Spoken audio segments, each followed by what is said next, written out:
নমস্কার বন্ধুরা, আজ আমি এসে গেছি একটা নতুন রেসিপি শেয়ার করার জন্য। রেসিপিটি হলো দই কাতলা। তো চলো দেখে নেওয়া যাক খুব সহজেই বাড়িতে সুস্বাদু দই কাতলা কিভাবে বানাবে। তো ভিডিওটা ভালো লাগলে অবশ্যই লাইক কমেন্ট শেয়ার করতে ভুলো না।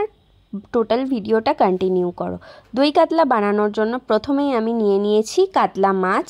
এখানে 5 পিস কাতলা মাছকে ভালো করে ধুয়ে নুন হলুদ মাখিয়ে আমরা নিয়ে নিয়েছি। এবার তোমরা যতটা মাছ নেবে সেই অনুযায়ী কিন্তু আদার্স জিনিসের কোয়ান্টিটিগুলো দেবে। 5টা মাছের জন্য আমি নিয়ে নিয়েছি 2টো শুকনো লঙ্কা, দেখো 5টা লবঙ্গ, একটা বড় দারচিনি, আর এখানে আছে 4টে এলাচ। এটা কিন্তু আমি ফোড়নের জন্য ব্যবহার করব। আর এলাচের মুখ কিন্তু সবসময় ফাটিয়ে নেবে, তাহলে তেল ছিটকবে না। আর 1 চামচ নিয়ে নিয়েছি জিরে। তো ফোড়নের উপকরণ তো দেখিয়ে দিলাম, এবার চলে এসো মশলায় কী কী ইউজ করব। নিয়ে নিয়েছি বড় একটা গোটা পেঁয়াজ, ছোট ছোট করে টুকরো করে কেটে নিয়েছি। আর এখানে আছে দেখো 2 টুকরো আদা, 4টে কাঁচা লঙ্কা আর 3 কোয়া রসুন ছাড়িয়ে নিয়েছি। তো এগুলোকে এবার পেস্ট করতে হবে। তো পেস্ট করার জন্য তোমরা শিলনোড়া বা মিক্সার গ্রাইন্ডার যেটা খুশি ইউজ করতে পারো। তো প্রথমে আমি কড়াইতে দিয়ে দিয়েছি সর্ষের তেল। তেল খুব ভালো করে গরম হলে তারপর কিন্তু মাছ ছাড়বে, না হলে মাছগুলো তলায় লেগে যাবে, কড়াইতে অসুবিধা হবে উল্টোতে। সেই কারণে কড়াই খুব গরম করে তেল দেবে এবং তারপর তেল থেকে দাউ দাউ করে ধোঁয়া ছাড়লে তারপরে মাছের পিসগুলো ছেড়ে দেবে। তো মাছটা ভালো করে ভেজে নেবে ওপিট ওপিট করে। এবার দেখো আমি মিক্সার গ্রাইন্ডারে দিয়ে দিয়েছি পেঁয়াজ কুচোনোগুলো।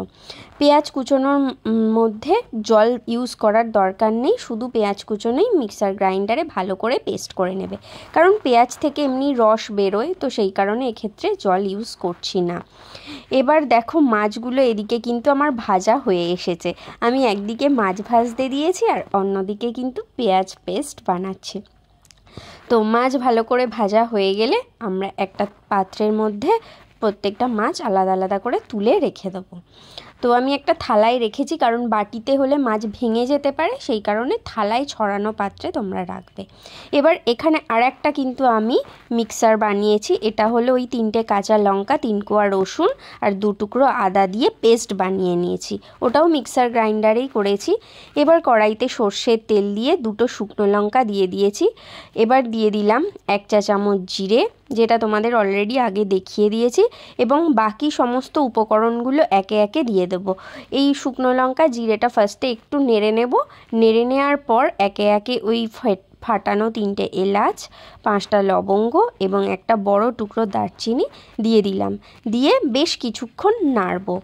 এটা কিন্তু লো আঁচে নাড়বে, অনেক হাই ফ্লেমে যদি তুমি এটা নাড়ো তাহলে কিন্তু মশলাটা পুড়ে যাবে। এরপর দিয়ে দিলাম দেখো তেলের মধ্যে সামান্য নুন, আর তারপর দিয়ে দিলাম পেঁয়াজ পেস্ট। নুনটা যে যার স্বাদ মতো দেবে, আর কাঁচা লঙ্কাও কিন্তু যে যতটা ঝাল খাও সেই অনুযায়ী কিন্তু দেবে। আমরা ঝালটা একটু কমই খাই, সেই কারণে 3টে কাঁচা লঙ্কা দিয়েছি। এবার পেঁয়াজটাকে বেশ কিছুক্ষণ লো ফ্লেমে 7 থেকে 8 মিনিট মতো ভাজা ভাজা করব। যখন দেখবে পেঁয়াজ ভাজা বেশ গন্ধ ছেড়ে দিয়েছে এবং পেঁয়াজ ভাজা হলে দেখবে কালারটা একটু লালচে হয়ে যায়, তো লালচে হয়ে যাবে, তখন আমি এর মধ্যে দিয়ে দেবো 1/2 চা চামচ ধনে গুঁড়ো এবং 1/2 চা চামচ জিরে গুঁড়ো। এবার এই মশলাটা গুঁড়োগুলো দিয়ে দেওয়ার পর ভালো করে খুন্তি দিয়ে নেড়ে নেব এবং তারপর দিয়ে দেব ওই রসুন আদা এবং কাঁচা লঙ্কার পেস্টটা। সমস্ত উপকরণ খুন্তি দিয়ে ভালো করে মিক্সড করে নিয়ে আবার লো ফ্লেমে খানিকক্ষণ মশলাটা কিন্তু কষাতে হবে। যে কোনো রান্নায় কিন্তু মশলা কষানোটাই মেন। মশলা ভালো কষানো না হলে মশলার কাঁচা গন্ধ ছাড়বে এবং খাবারে ভালো টেস্ট আসবে না। তাই জন্য আমি কিন্তু লো ফ্লেমে ভালো করে দেখো মশলা কষিয়ে নিচ্ছি। মশলা কষা হয়ে গেলে দেখবে মশলা দিয়ে একটা তেল ছেড়ে দেয়। তো তার আগে আমি একটু সামান্য জল অ্যাড করে নিলাম। জল অ্যাড করে মশলাটাকে আবার কষতে দেবো। তো জলটা যে দেখতেই পাচ্ছ খুব অল্পই জল অ্যাড করেছি। তো যারা মশলা কষাও তারা জানো জলের পরিমাণটা, ওটা আর আলাদা করে বলছি না। আবার কিন্তু লো ফ্লেমেই ভালো করে কষাচ্ছি, কষাতে থাকবো প্রায় 6-7 মিনিট মতো টাইম লাগবে মিনিমাম। দেখবে মশলা দিয়ে একদম তেল ছেড়ে দিয়েছে, দেখো আমার যেমন মশলার পাশ দিয়ে তেল ছেড়ে দিয়েছে সেই রকম তেল ছেড়ে দেবে।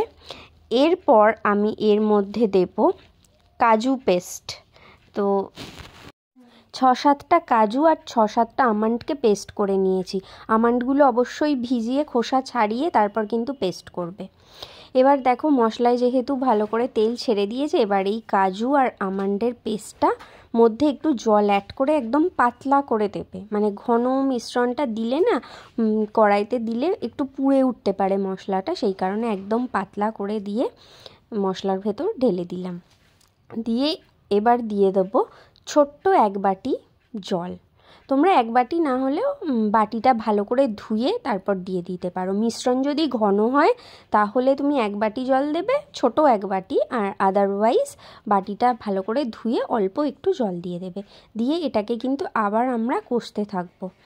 দেখো কষতে কষতে পাশ দিয়ে তেল ছেড়ে দিয়েছে। এবার এর মধ্যে আমি দিয়ে দেব ফেটানো টক দই। এখানে আমরা যে কটা মাছ নিয়েছি তার জন্য 50 থেকে 100 গ্রাম মতো টক দই ইউজ করেছি। টক দইটাকে কিন্তু আগে ভালো করে ফেটিয়ে নেওয়া হয়েছে। তোমরা ব্লেন্ডারে বা স্পুন দিয়ে ভালো করে ফেটিয়ে নিয়ে তারপর কিন্তু দেবে, না হলে টক দইটা কীরকম ছাড়া ছাড়া হয়ে যাবে।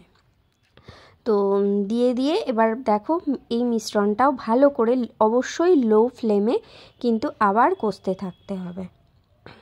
তো যতক্ষণ না কষা হচ্ছে ততক্ষণ নাড়তে থাকবে খুন্তি দিয়ে, কারণ একবারও বলছি মশলা কষানোটাই কিন্তু এই রান্নার মেন। মশলা ভালো করে কষানো না হলে রান্নার স্বাদ কিন্তু ভালো আসবে না। এবার দেখো যখনই দেখবে এই কষানোটা হয়ে গেছে তখন দেখবে পাশ দিয়ে তেল ছেড়ে দিয়েছে। আর এর মধ্যে কিন্তু দিয়ে দিলাম সামান্য চিনি, মানে ছোট চামচের 1/2 চা চামচ, বা বড় চামচ হলে 1/2 চা চামচ, ছোটো চামচ হলে 1 চা চামচ চিনি অ্যাড করবে। চিনি অ্যাড না করলে কিন্তু এই রান্নার স্বাদ ঠিকঠাক আসবে না, তাই চিনিটা কিন্তু অবশ্যই অ্যাড করতে হবে। তবে খুব বেশি পরিমাণ চিনি অ্যাড করবে না, তাহলে কিন্তু মিষ্টি হয়ে যাবে, খেতে ভালো লাগবে না। তাই বললাম ছোট্ট স্পুনের 1 স্পুন চিনি এখানে অ্যাড করে দেবে। দিয়ে ভালো করে আবার খুন্তি দিয়ে বেশ কিছুক্ষণ নাড়তে থাকবে।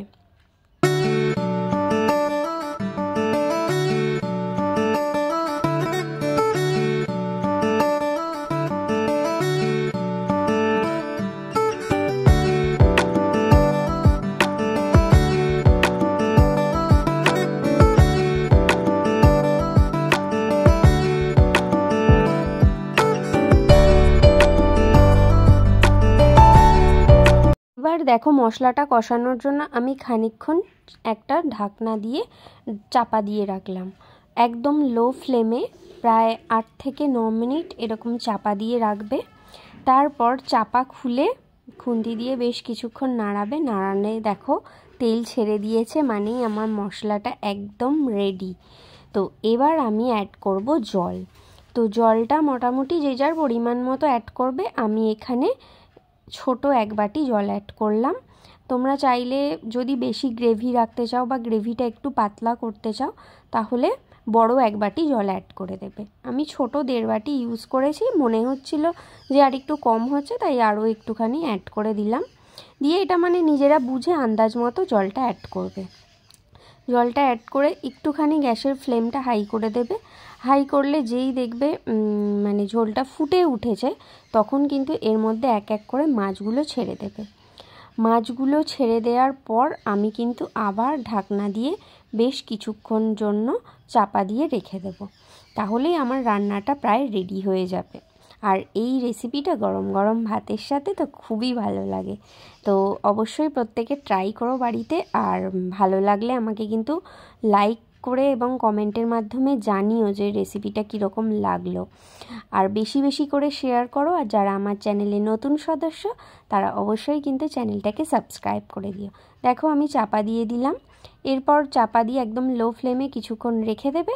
তারপর চাপা খুলে দেখো আমার দই কাতলা একদম রেডি। তো আমরাও গরম গরম ভাতের সাথেই খেলাম। টেস্টটা কিন্তু খুবই অসাধারণ হয়েছে। তোমরা কিন্তু অবশ্যই ট্রাই করো, আবারও বলছি। আর আবার আমি নতুন ভিডিও নিয়ে খুব তাড়াতাড়ি আসছি। সবাই ভালো থেকো, সুস্থ থেকো, টাটা।